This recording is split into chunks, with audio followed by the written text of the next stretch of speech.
সাকিবের বোলিং অ্যাকশনে ত্রুটি ইচ্ছাকৃত, এখনও শখ রাজনীতি করার, অপশন নেবেন কবে? দীর্ঘদিন পর সাকিব আল হাসানকে দেখা গেল খোলামেলাভাবে কথা বলতে। বিয়ার্ড বিফোর উইকেট পডকাস্টে সাকিব কথা বলেছেন রাজনৈতিক কেরিয়ার, ক্রিকেট কেরিয়ার, এমনকি বোলিং অ্যাকশন প্রশ্নবিদ্ধ হওয়া নিয়েও। রাজনীতির কারণে দেশ ছাড়া হওয়া সাকিব এখনও রাজনীতি করার স্বপ্ন দেখছেন। এদিকে টেস্ট ও টি-20 থেকে অবসরের ঘোষণা দিলেও সাকিব তা এক প্রকার তুলেই নিয়েছেন। জানিয়েছেন দেশের মাটিতে পূর্ণাঙ্গ সিরিজ খেলে তবেই নিতে চান অবসর। এদিকে বোলিং অ্যাকশনের ত্রুটির বিষয়ে সাকিব বলেছেন, আমার মনে হয় আমি কিছুটা ইচ্ছাকৃতভাবেই এমনটা করেছিলাম, কারণ আমাকে 70 ওভারের বেশি বল করতে হয়েছিল।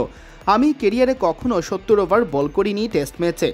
সারের হয়ে টন্টনে সমারসেটের বিপক্ষে যেটা করেছিলাম আমি। পাকিস্তানের বিপক্ষে টানা 2 টেস্ট জেতার পর সেখানে যাই। আমার মনে হয় আম্পায়াররা আমাকে আগে সতর্ক করতে পারতেন, তবে তারাও নিয়মের মধ্যেই ছিলেন, তাই আমি অভিযোগ করিনি। বোলিং অ্যাকশন প্রশ্নবিদ্ধ হলে সাকিবকে বোলিংয়ে নিষিদ্ধ করা হয়। এরপর নিজের বেসিকে ফিরে গিয়ে অবশ্য সারিয়ে তোলেন ত্রুটি। এদিকে রাজনীতির কারণে এত ঝুঁকি ঝামেলা পোহানোর পরও সাকিব বলছেন এখনও রাজনীতি করার ইচ্ছা আছে তার।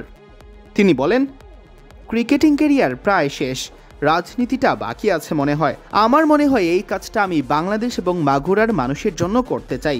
এটাই আমার লক্ষ্য ছিল, এখনও আছে। দেখা যাক আল্লাহ আমাকে কোথায় নিয়ে যান।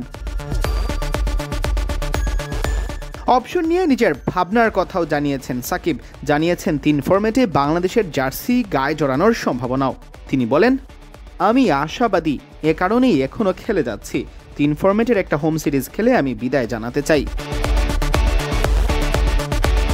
তবে দেখার বিষয় সাকিবের এই চাওয়া পূরণ হয় কিনা, কারণ 2024 সালের 5 আগস্টের পর একদিনের জন্যও দেশে থাকা হয়নি এই অলরাউন্ডারের।